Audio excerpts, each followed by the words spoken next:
Welcome, welcome, welcome.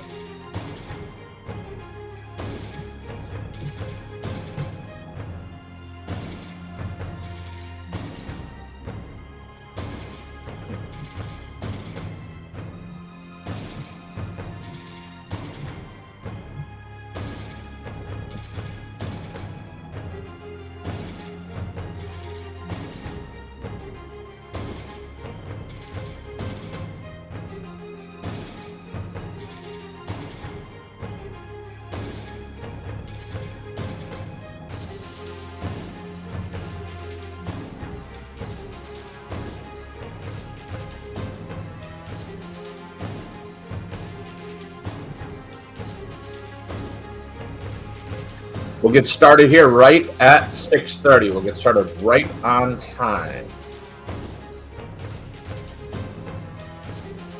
If you don't mind, put where you're tuning in from down below. Go ahead and put it in the chat. I'd love to see where y'all are from.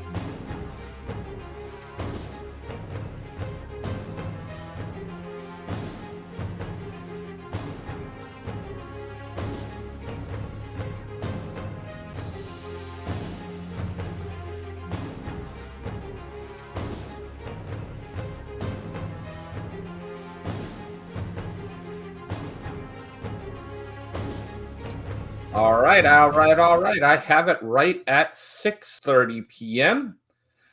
Tonight, we will be discussing utilizing your hard-earned VA loan benefits during our Mission Home Ownership seminar series. So, welcome. Thank you for coming today. Look forward to teaching you a little bit about how you can use the benefits that you've worked so hard for. So, let's get going here. If you don't mind, we will rock and roll.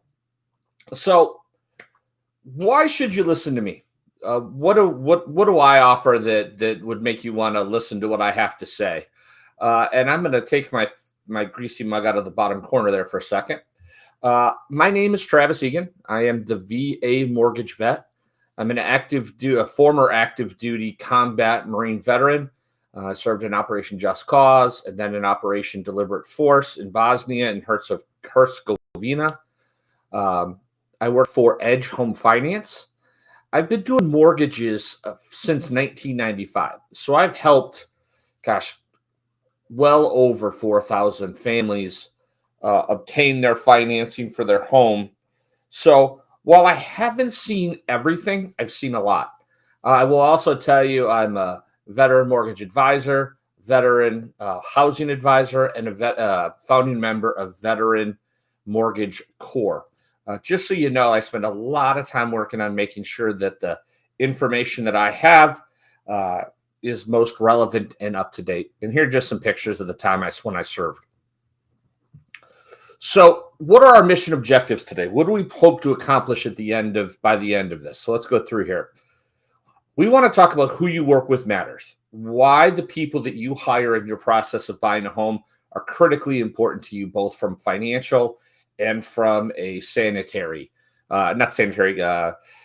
making sure you don't lose your mind process. There are going to be QR codes throughout. So if you're watching this on your computer, go ahead and when you see them, grab your phone and take a picture of those QR codes.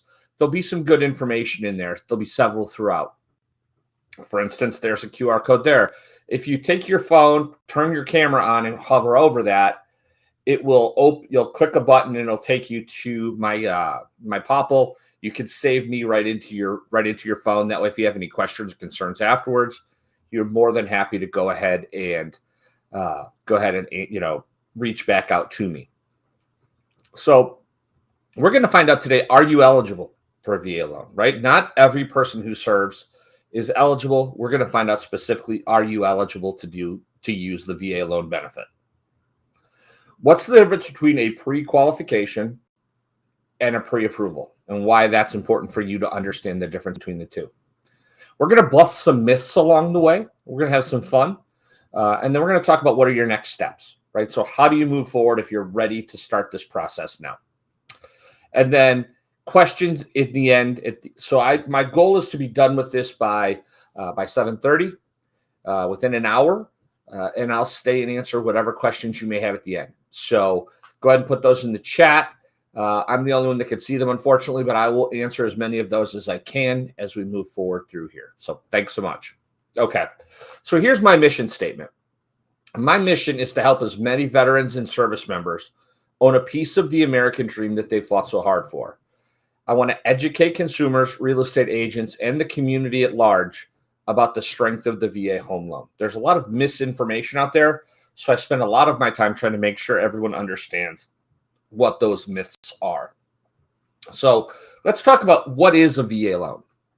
It's a mortgage that's guaranteed by the U.S. Department of Veterans Affairs. It's issued by private lenders, such as a bank, credit union, or mortgage company. So what people think is the VA issues the loans. That's not true. They guarantee them. So understand there is a subtle difference, and we'll discuss why that's important to you later on. So let's talk about what are the benefits, right? 100% plus financing. Now, the plus financing piece we'll get into a little bit more, but you can finance more than the purchase price on a VA mortgage. There's no PMI. No PMI means less monthly payment, which means you qualify for more home. No loan cap. So as of January 1st, 2020, the Blue Water Navy service members bill basically allowed for unlimited VA entitlement. So if you have your full entitlement or can restore your full entitlement, you have no limit. So if you can qualify, not if you're eligible, but if you can qualify for a $5 million loan, you can get a VA loan with 100+% financing.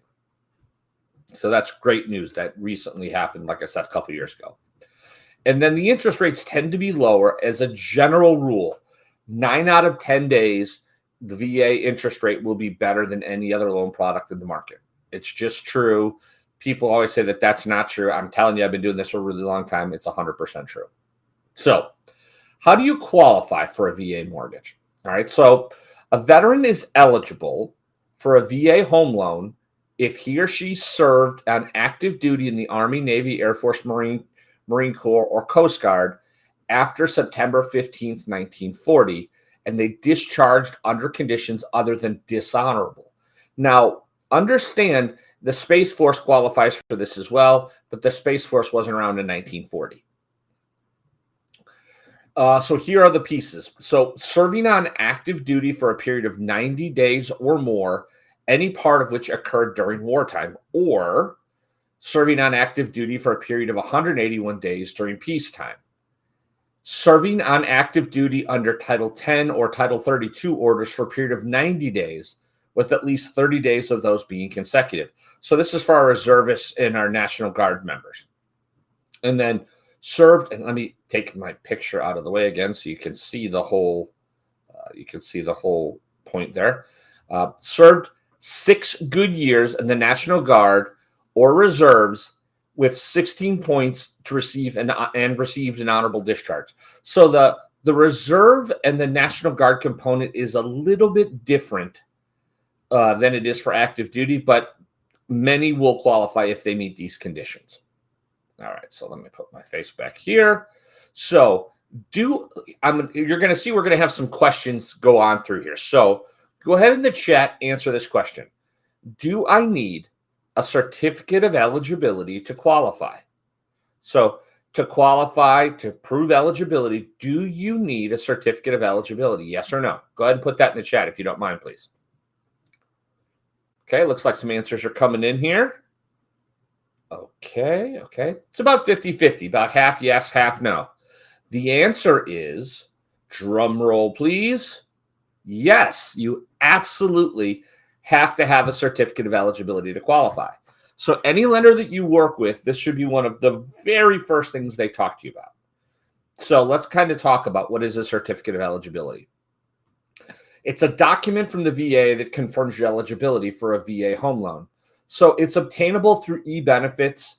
I'm also going to provide you with a QR code here in a moment where you can go in and it'll take you right to your e-benefits to get it if you're a veteran. If you're an active duty service member, there's some other additional pieces that you need. So to get it, you'll need a copy of your DD-214. If you're on active duty, you'll need a statement of service and current orders. And then the DD-214, like I had mentioned before, if you're in the National Guard, it's an NGB 22 and an NGB 23. And then lastly, you would need your reserve statement of service and point statement if you're a reservist. So here's that QR code right above me. You'll see a QR code. That QR code will take you directly to where you would go to apply to get your certificate of eligibility. It looks like what you see on the screen there. So on the screen, you'll notice it'll have the veteran's name. It'll have their social security number. If you're a veteran that's older, and I'm not exactly sure where that cutoff is, there was a period of time where they had a military service number that was not your social. When I served, your social was your service number. It's going to have your entitlement code, the branch you served in, and then whether or not you have to pay the funding fee. And then it's going to tell you how much entitlement do you have left and how much entitlement are you using. And we'll kind of explain about the different types of entitlement. And this is how we'll be able to determine how much of a loan you can use the VA for. Okay, so certificate of eligibility is a must. You can get the certificate of eligibility on your own. Any lender worth their salt will be able to help you get this themselves. About 9 out of 10 times, I can get these automated within minutes. Myself, through the VA, we have a backdoor portal that we can use. But there are some veterans that served that do not have records digitally because their records were burned in a fire in Kansas City in the 70s. You'll also see the VAmortgagevet.com/COE. If you can't take a picture of your phone, that for whatever reason, if the QR code isn't working, you can go there and it'll take you to the same place. That's just a forwarding URL to take you where you need to go. Okay, so let's talk about the difference between pre-qualification and pre-approval or pre-qual. Is there a difference? Is there a difference between these two things? I kind of gave you the answer on this already, didn't I? All right. The answer is yes, there's a huge difference. So let's talk about what are the two pieces. What are the difference between the two? So a pre-qualification, let's talk about what it is. A pre-qualification is a preliminary step where we'll basically take your estimates of the potential loan amount based on basic financial information you provide. How much money do you make? How much do you owe? What are your debts? What is your income? What are your assets? I can give you a pretty good feel based on that over the phone. Hey, this is about what you would qualify for. But I haven't verified any of it, right? It's all based on the information you give me. Now, if you forget a debt, that'll change the number, right? So all kinds of things there. What's a pre-approval? Well, a pre-approval is a much more formal process. We'll actually do the application. We're going to pull your credit. We're going to verify your income. We're going to verify your assets. We're going to verify your debt. And we're going to look and get very specific. And then we're going to pick a fictitious property, and we're going to work to get you fully approved based on some future property at a certain purchase price that will allow us and you to know specifically, yes, you can get this loan. It will also help us dictate what type of documentation we'll need to provide. So you can see from a pre-approval standpoint, it's a much more solid documentation piece than it is on the pre-qualification. So most lenders, I shouldn't say most, there are lenders in this country that will use the terms pre-qualification and pre-approval synonymously. They're not the same. They're not the same at all. Vastly different. Any good realtor worth their salt is going to want you to be fully pre-approved. It's a much more serious letter. And when that letter is provided, it basically says you're like a cash buyer. Big, big deal. I encourage whether you work with me or you work with another mortgage pro, I would highly, highly, highly encourage you to get pre-approved. Oh, and then let me get my greasy mug out the way again. If you run into issues, so if you have a lender that issues you a pre-qualification or a pre-approval and they do not have the certificate of eligibility in their hand, they're not a good lender. You need to get out of Dodge. That is not a lender you want to work with. So please, if you hear anything, if they don't have your certificate of eligibility, if they don't have your COE, get out of there. Do not work with them. All right, so let me go back here. So this is what my pre-approval letter looks like when I send it out to the realtors that I work with. And this accompanies your offer to purchase. So let's kind of go through here. Remember, we talked about in the beginning, who you work with matters. Now, I think I'm very, very good at what I do. Am I the best that's ever done mortgages? Probably not. Have I seen every possible thing you can see in a VA mortgage? Probably not. But have I seen most things? Yeah. Can I help steer around a lot of problems well in advance? 100%. Your agent, your realtor, the person that helps you find your home, I would argue they're more important than your lender is. Because a lot of times as a lender, I don't have the opportunity to talk to the other agent. Your agent does. And how they present your offer will make a huge difference in your ability to accomplish and buy the home that you want to buy. Okay. So understand, with a VA offer, the underwriting is easier. First of all, the monthly payment is going to be cheaper on a VA mortgage than it is on any other loan product, even with no money down. So if you did an FHA loan or a conventional loan, the payments would be higher based on mortgage insurance, based on interest rate. The payments would be higher. The underwriting is easier. The VA uses different underwriting criteria, and they underwrite things. The whole purpose of the VA is to provide you with the best opportunity, whether you're active duty or whether you're a veteran.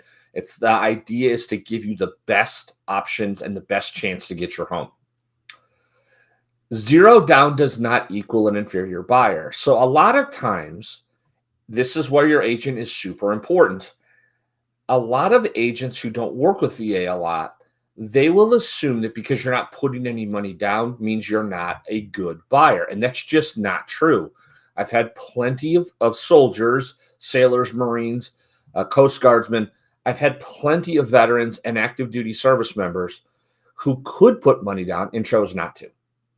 So just because you don't put money down doesn't mean you don't have to. You can put money down if you want a lower payment, but you can also do other things with it. So please understand that. It's really important for your realtor to understand that as well. It's your right, right? So you've earned this right. This is not something that anyone can get. Not everyone can get a VA loan. If you're eligible and if you qualify, right? Two pieces: eligibility and qualification. If you're eligible and you qualify, you have this right. And you earned it by that blank check that you signed, putting your life on the line, with the potential being that you may not return home. So understand, we take it very, very, very seriously here. VA appraisals have two additional options when the value on the home is not reached by the appraiser. So let's talk about that. You're buying a $200,000 house, let's say. I hope it's 200,000. The truth of the matter is that's a hard number to get to in most markets, but let's just use 200 for the sake of discussion. 200,000, you're looking to buy. Let's say the appraiser comes in and the comparables they look at, the best they can find is 190, right? So that based on what they're seeing, this house compared to other houses that have recently sold is worth 190,000. And conventional, on FHA, on USDA, on non-QM, all those loan programs, 190 is the number, right? That's the number. Why is that important to you? Well, we determine loan to value based on the lesser of the appraisal or the purchase price. So if the purchase price is 200 and the appraisal is 190, one of two things is going to happen. You're either going to have to renegotiate or you're going to have to come up with an extra 10 grand. Big deal, right? The VA gives you two additional options that you can't get on any other loan program. The first is what they call tidewater and reconsideration of value. We could talk about it.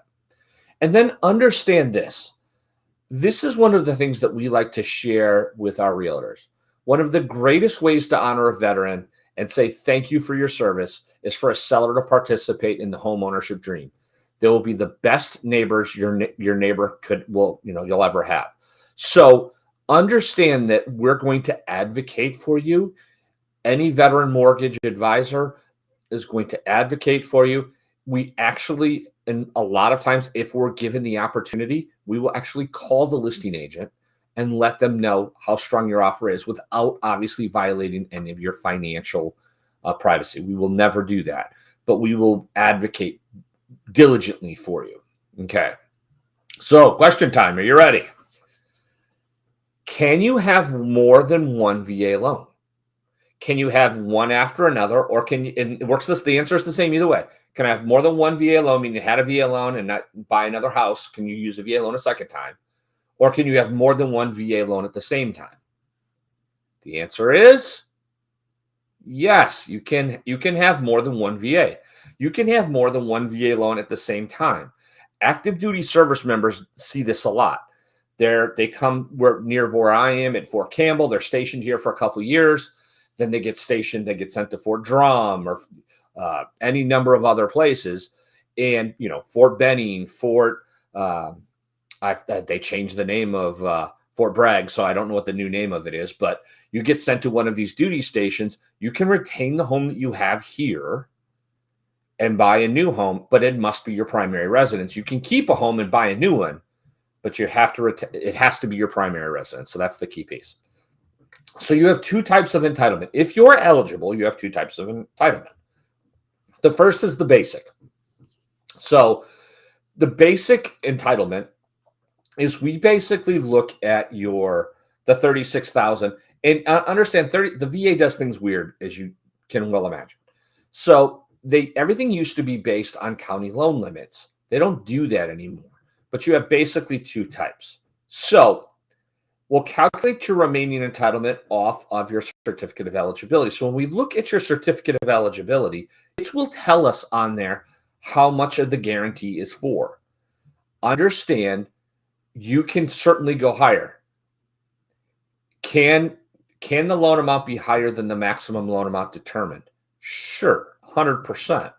So understand that if you want, let's say I pre-approve you for $200,000 and I said that's your max loan size and you want to buy a $250,000 house, if you have the extra $50,000, you could certainly do that. Like I said, down payment is certainly an option.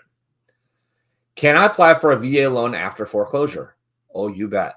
100%. Yes, 2-year waiting period before a veteran can be eligible again. Now understand, the amount of the entitlement you lost on the foreclosure, that you won't get back again, but you can still use your tier 2 entitlement. So just understand that even foreclosures don't preclude you. If you had something happen, I know lots of great people who've had bad things happen to them in their lives. Please don't think that you cannot buy a home again. I can't buy a home again because I had a VA loan and it was a foreclosure. You'd be surprised how many of those veterans that were able to help.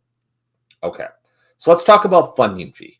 How does the VA have a loan where there's no mortgage insurance? First of all, what is mortgage insurance? Let's talk that through really quick. Mortgage insurance is a third party. It's a insurance company. So think of it like car insurance or home insurance. But all they're insuring is the difference between what the down payment would have traditionally been versus what you're putting down. So on a conventional mortgage, you're buying a $200,000 house. You have to put 5% or 10 or 15% down, right? So let's say 10%. You're putting 10% down on a conventional loan. They're going to insure the 10% that you didn't put down, right? So if you put 20% down, there's no mortgage insurance. But anything less than 20% down, and you pay this private company, a third company, or a different company, to have this mortgage insurance. Now, FHA does it a little bit differently, but it's the same premise. Why do they make you get these policies? They make you get these policies because if you default, they want to make sure they get all of their money back, right? That's the key piece. They want their money. They want to make sure they can get their money back. So how does the VA handle that? They're doing 100% plus financing, right? We talked about that already. The way they do that is with a funding fee. So let's talk through that. If you're a first-time user, so you've never used a VA loan before, and you're not putting anything down, you'll have to pay 2.3% of the loan amount. Back to our $200,000 loan again. 2.3% of a $200,000 loan is $4,600. Don't worry, that gets added to the loan. Remember I said 100 plus. So in that case, you would be borrowing $204,600 would be your loan size on a $200,000 purchase price. Now, they use $500,000 in this case. That's obviously a much bigger purchase price, and that's probably more realistic in lots of different markets. Now, if you've used your VA loan before, you'd have to pay 3.6%. Let's go back to our same 200,000. That would be $7,200. So if you've used your VA loan before, you'd have to pay $207,200 would be your loan size on a $200,000 purchase price, right? They're using the $500,000 example again. Okay. Now, if you have a service-connected disability or you have a Purple Heart, your funding fee is zero, right? So zero. You don't have to pay the funding fee. No matter if you've used it 100, there's never a funding fee if you have at least a 10% service-connected disability, which means any disability. They don't rate it anything less than 10%, or you received a Purple Heart, you will not have to pay a funding fee ever. So you would borrow on a $200,000 house, your loan would be $200,000.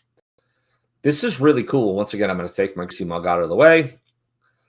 If you've started a disability claim and it started prior to the closing of your loan, you are at some future date are awarded 10% disability or higher service connected, they will refund that funding fee back to you. So that's an important thing to know, is that happens sometimes. And it's a question I would ask, hey, have you started your VA disability compensation?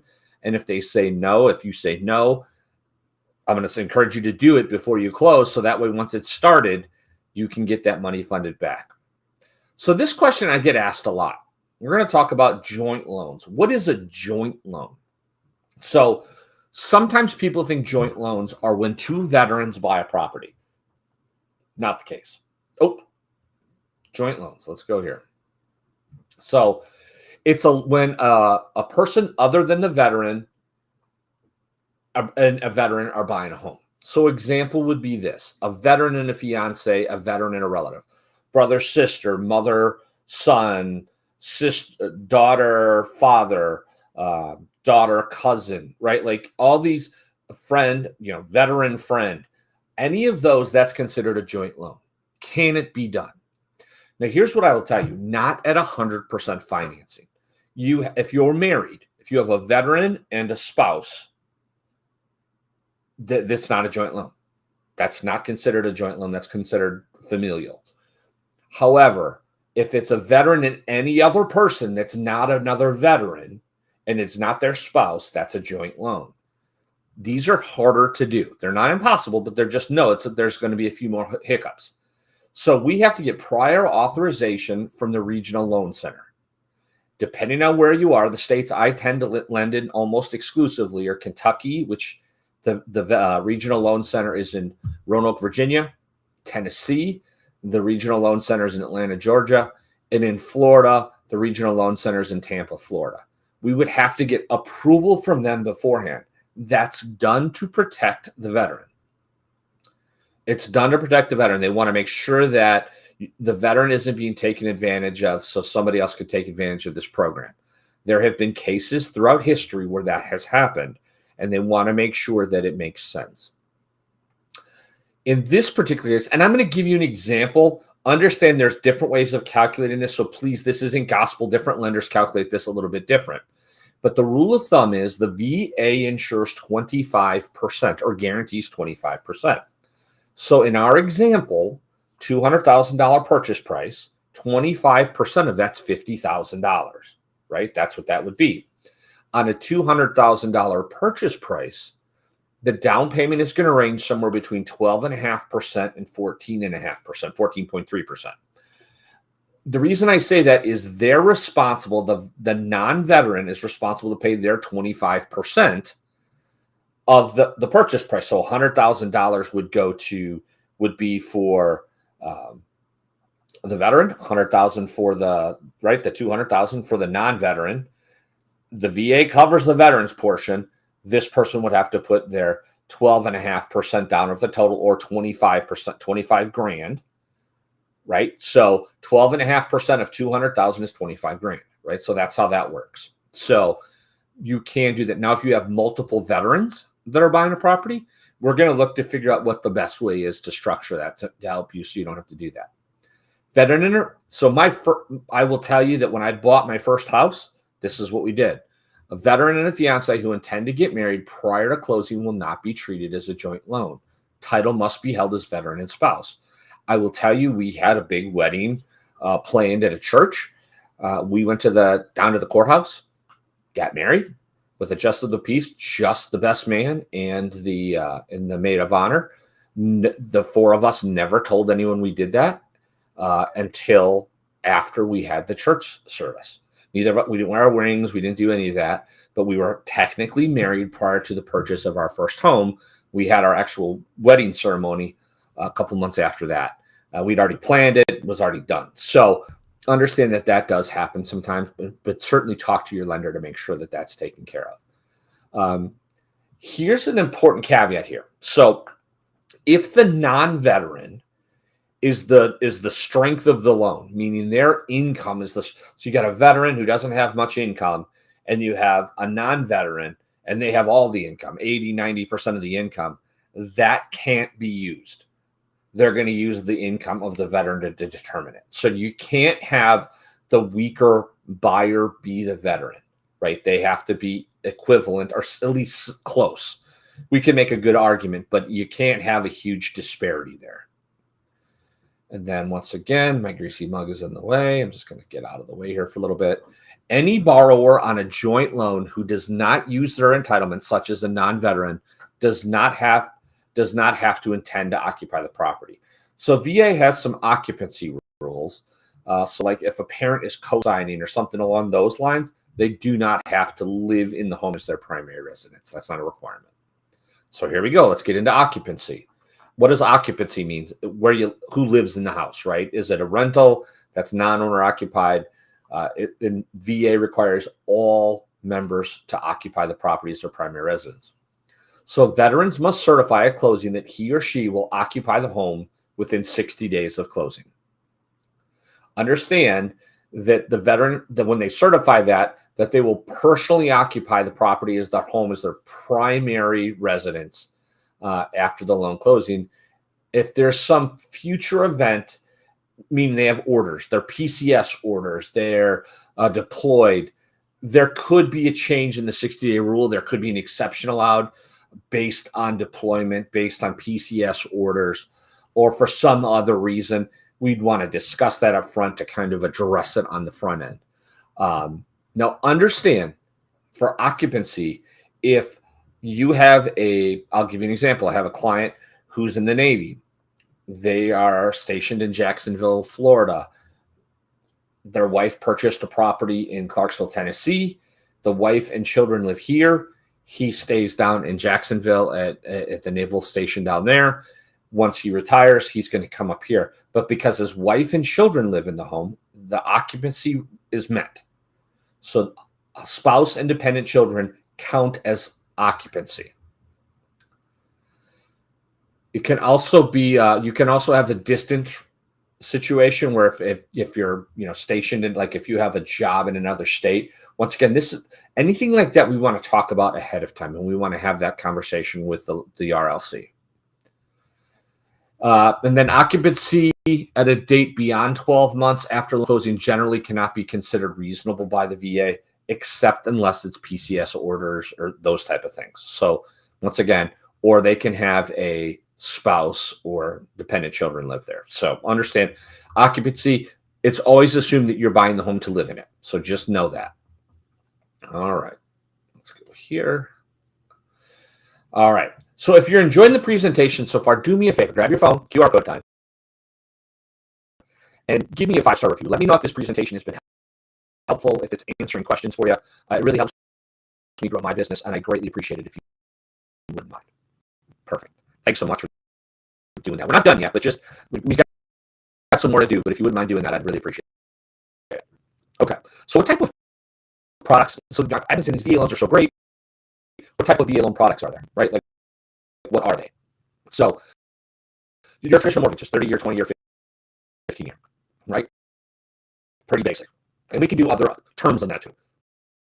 You can do there's refinances. So you can do a cash out refinance. This is such an unbelievably huge benefit. So say you own a home and you've got a bunch of equity now. That happens especially if you bought prior to 2021, you may have a home with a great deal of equity. A lot of veterans are refinancing and taking that equity and using it to pay off debt, pay off credit cards, past loans, all those type of things. Student loans are a little bit different nowadays because of what's going on, but you can get up to 100% of the value, all of the equity. Understand, though, if you go over 90%, the interest rate's going to be slightly higher. So, but you can do that. You have another type of refinance, which is called an interest rate reduction refinance loan. And this is super slick. You don't need to prove income. You don't need to prove assets. We don't even do an appraisal on it. It's a very fast loan for you to do. It's designed strictly to reduce your interest rate. So when interest rates come back down, which we know they will, and you buy today, so let's say you bought today and you're in, the rates in the mid sixes, and then interest rates drop into the fours, we can refinance it. You don't even have to have an appraisal. Now you won't be able to take the cash out that way, but you can refinance it to a lower rate and get a lower payment. So huge advantage. We do tons of those. And then there's VA renovation loans, which is similar to FHA. What I always tell everyone is this product comes and goes. Whenever the market gets tight, the VA renovation loan is one of the first to go away. We have far less lenders for this. We do have lenders that will do it. Just know that it's going to take longer, and there's more of a process. Not to say we can't do it, not to say we won't do it. I'm just telling you, you need to prepare yourself if you're going to do that. If you're going to buy a home and renovate it, that is a much more laborious, both from a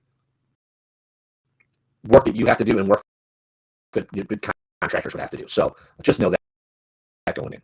All right. So question time.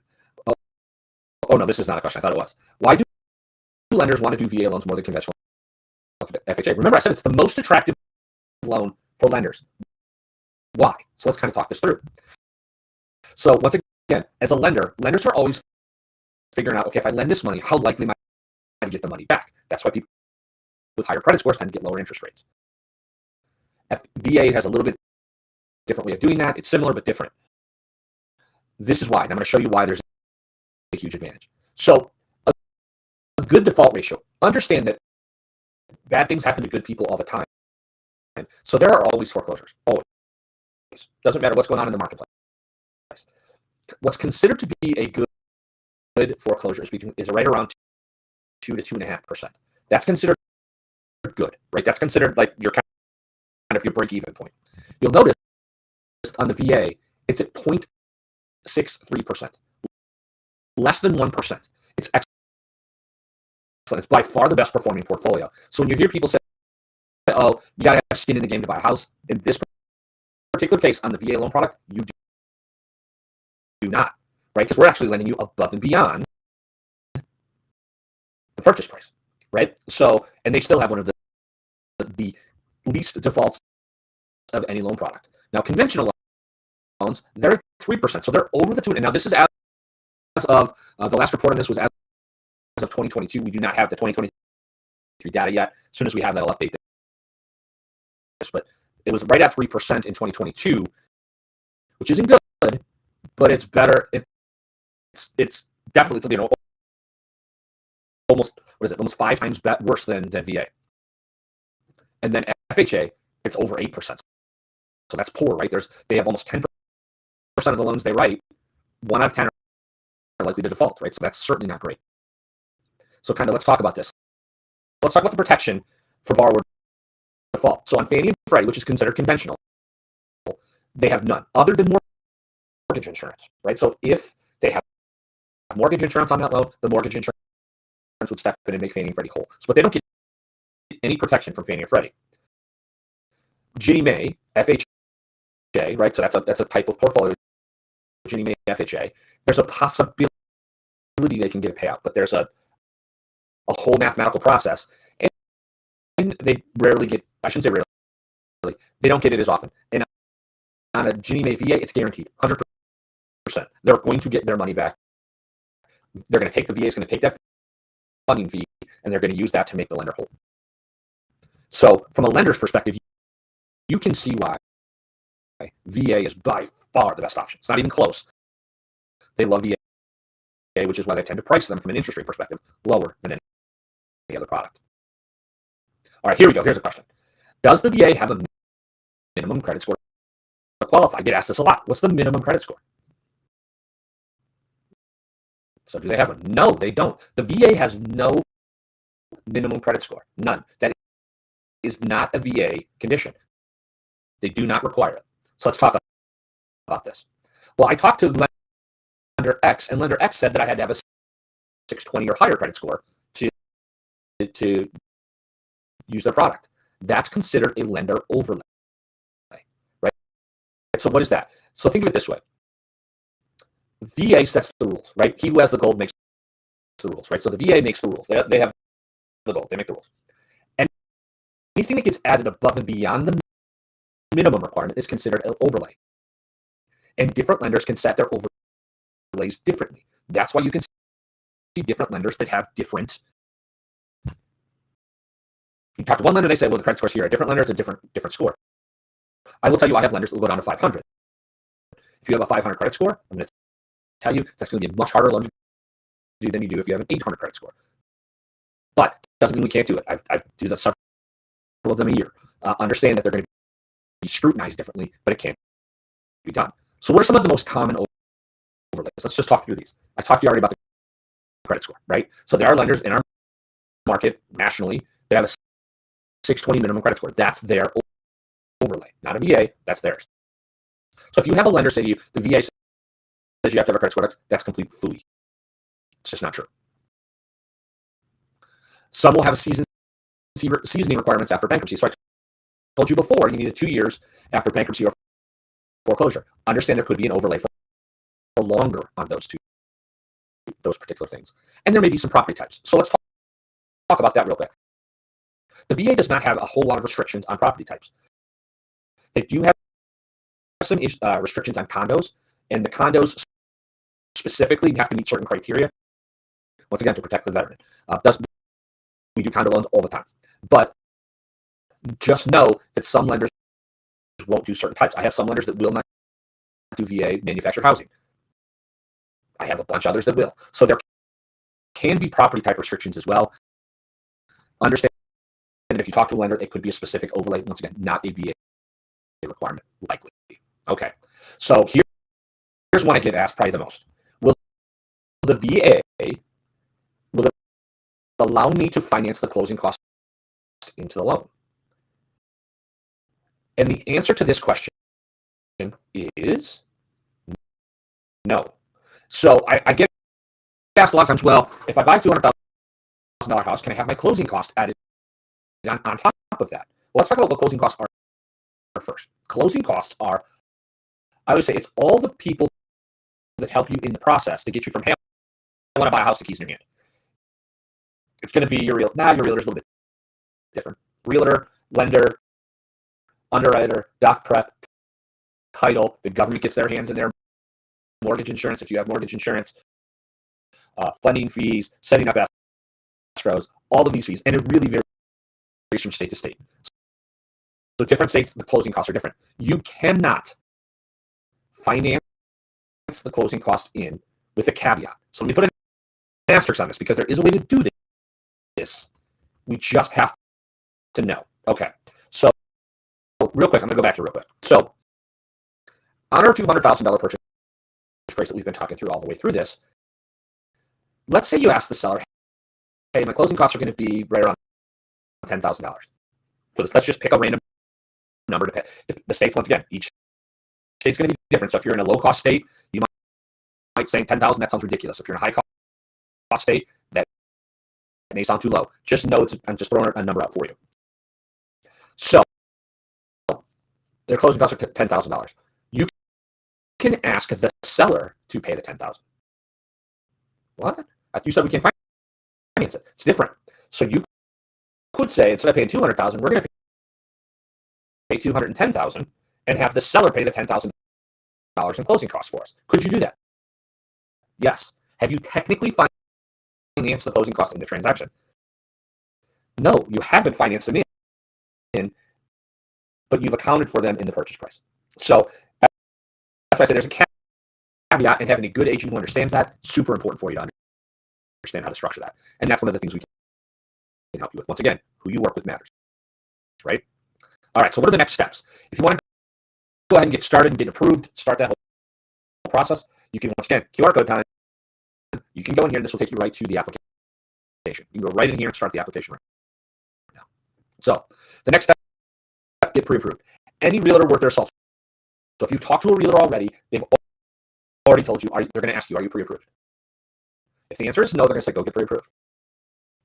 Right? That's just what they're going to do. So go ahead and get that part knocked out first. There's lots of reasons for it. Most importantly, for your sanity. Right? You're going to be looking at houses on Zillow or the realtor website or wherever you may be, and you're going to find a house that really gets your attention. Go, okay, this is the one. You want to make sure that you can afford that house before you go look at it. Because if you go look at it and you fall in love and it's too much, you're going to be disappointed from that point forward. So you also don't want to have any problems down the road. Once you get the contract, you want to make sure that you're not setting yourself up for failure. Okay. So then the next thing, once again, when you work with matters, you want to work with a realtor who will negotiate in your best interest. Biggest fallacy in this business is that people think, well, the realtor whose sign is in the yard is going to work to get me the best price. Not true. They already have a contract with the seller. Their fiduciary responsibility is to the seller. Now, they do have dual agency, but I know a lot of realtors that don't even want to do that. They want to represent one of the sides of the transaction. The key thing is having a realtor who understands VA and who understands how to negotiate closing costs in, if that's what you needed to do. It's critically important. If you don't have a good realtor, I will help you find one. So please know it's that important to you. Okay. Then you're going to go, you're pre-approved, you got a great realtor. The realtor's going to let you know specifically, they're going to ask you, okay, what are you looking for? Bedrooms, baths, neighborhood, school district, all the important things, right? They're going to ask you all the important things. And they're going to work to help you find the perfect house in your price range. Will you find the house the very first time you go look at it? Odds are no. Odds are you will not. It could take a little bit of time. Just be patient with yourself. What I always encourage you to do, and I have a checklist that I'm more than happy to give you if you're interested in it.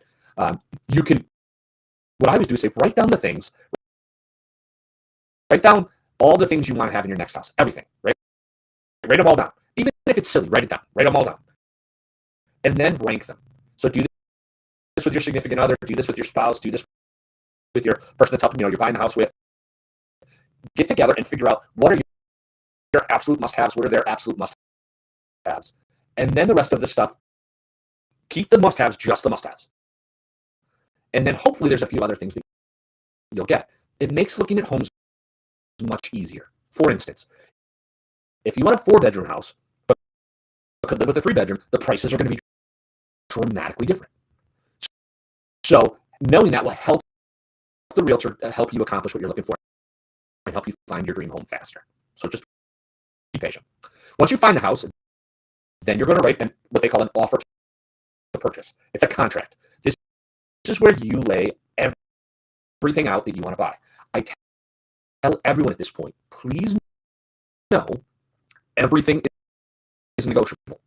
When my wife and I bought our first house, the seller of the home said they had just bought a brand new washer and dryer, and they had a beautiful swing set in the backyard, one of those bolted, ninja slides and climb in and swings and all kinds of crazy things on there. And they said those two things were excluded from the contract.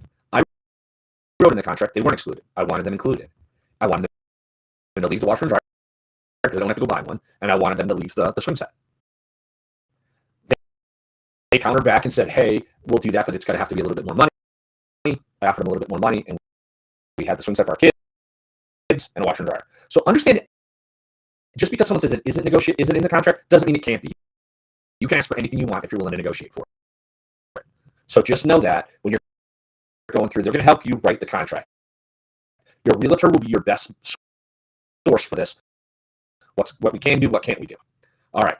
So this is where you would ask if you're going to ask the seller to pay your closing costs or ask them to do specific things. It's all done in the contract. Now, here's what I will say.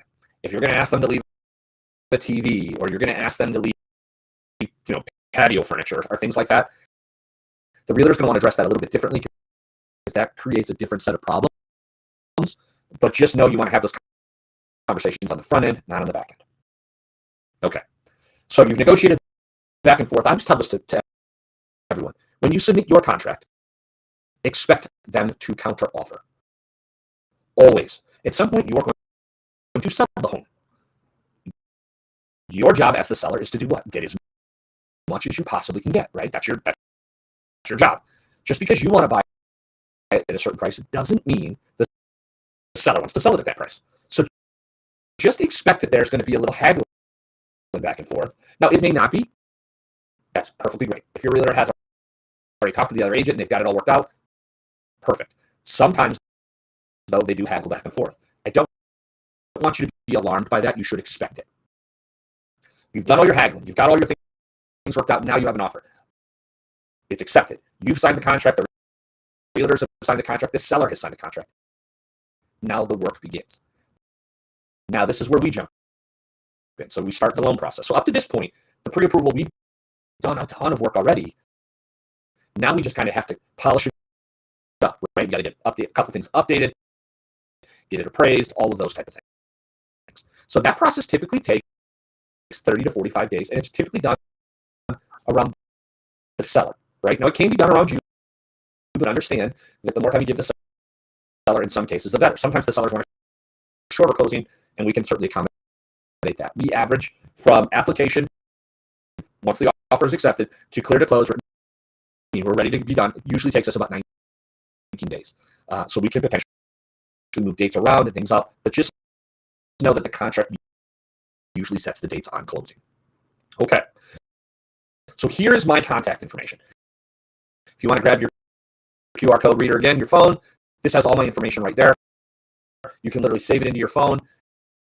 And by all means, reach out to me, right? Reach out to me. So I always have this little quote I like to say at the end of VA home loan is a loan other buyers can only dream of obtaining. You've earned this right by serving our country, and it's my job to facilitate your dream of homeownership.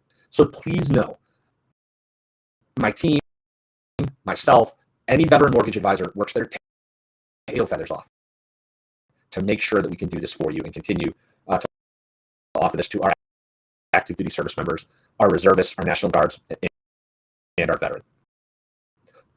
Excuse me. So if you have any questions, I'm going to go through here real quick. So let's take a look. Okay, here's a question. Great, it's a very good question. What is an escrow? Great question. So the term escrow gets used a lot in the process of buying a home. What does that mean?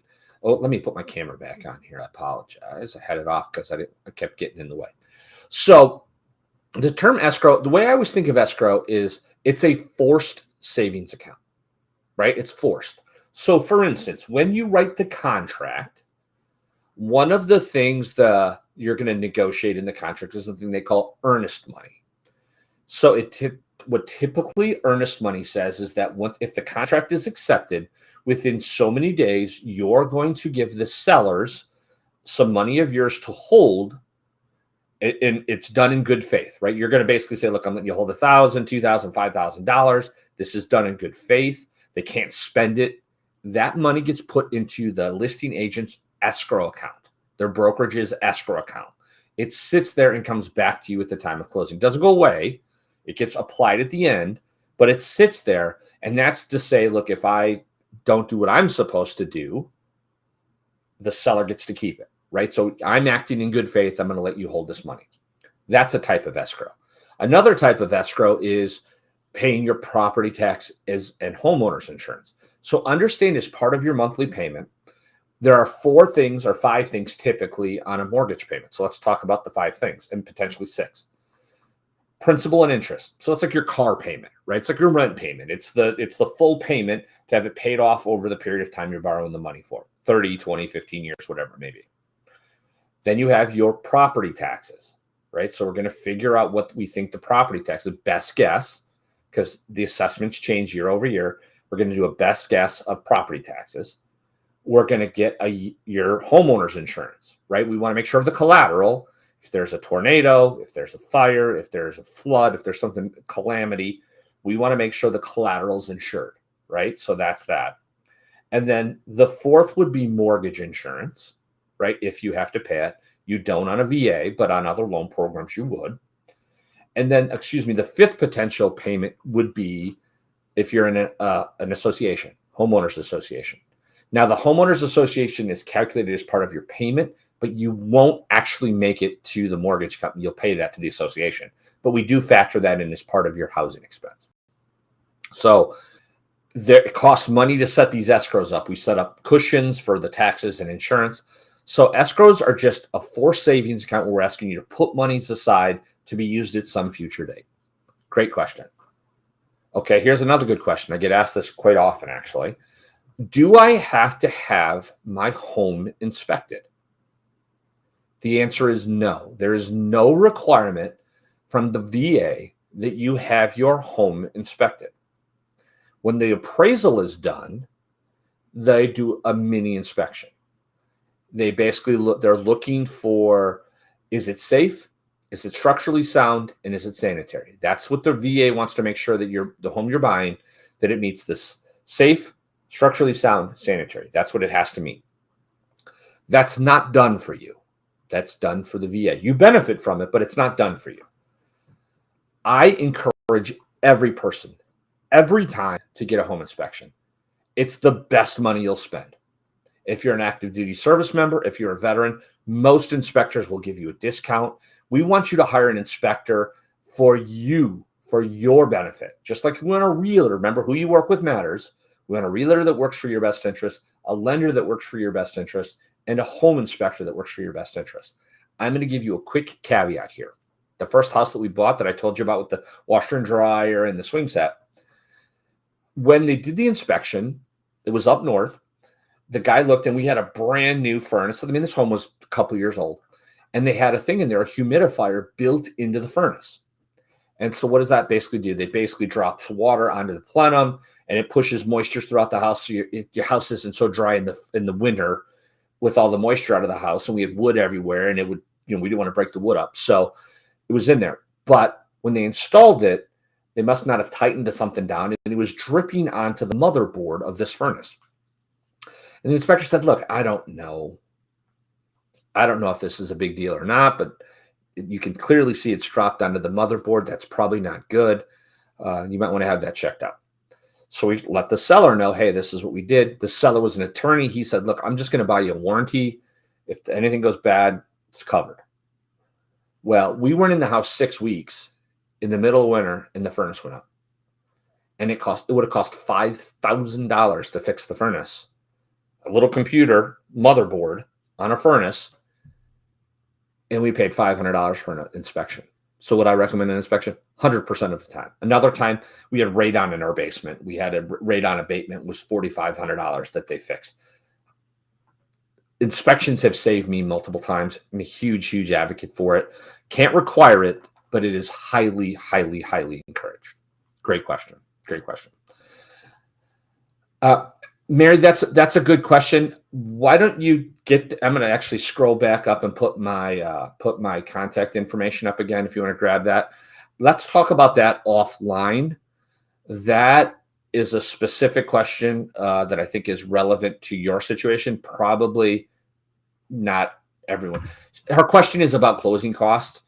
And like I said, each state's different. So I want to make sure I got your right state and I can get in and help you figure that information out. So I'll give you just a general information. The states of Florida and Tennessee do not have state income tax. Awesome, right? That's awesome. No state income tax. But they do have deed stamps and mortgage stamps, taxes. So while you don't pay it on your income, you do pay it on the purchase of real property. Kentucky doesn't have that. Kentucky tends to have much cheaper closing costs because of that. Kentucky has a 5% flat income tax, but their closing costs are about a third of Tennessee and Florida, if that helps answer your question, Mary. Go ahead and take a picture, though, and let's communicate, because I think I can answer your question very specifically if you'd like. Great. Let's see here. Any other questions? Yes, yes, Steve. I've got realtor contacts in Florida. Yeah, 100%. Awesome. I don't see any more questions. Thank you very much. I do appreciate your kind words. Thank you. I don't see any more questions, so I'm going to wrap this up. We're right at an hour. If anyone has any more questions, by all means, reach out to me. I'd love to answer any questions. Please know that I'm an advocate for you. So I appreciate you. I hope you have a wonderful evening. And if you ever need me, please reach out to me. All right. Have a blessed day. Bye bye.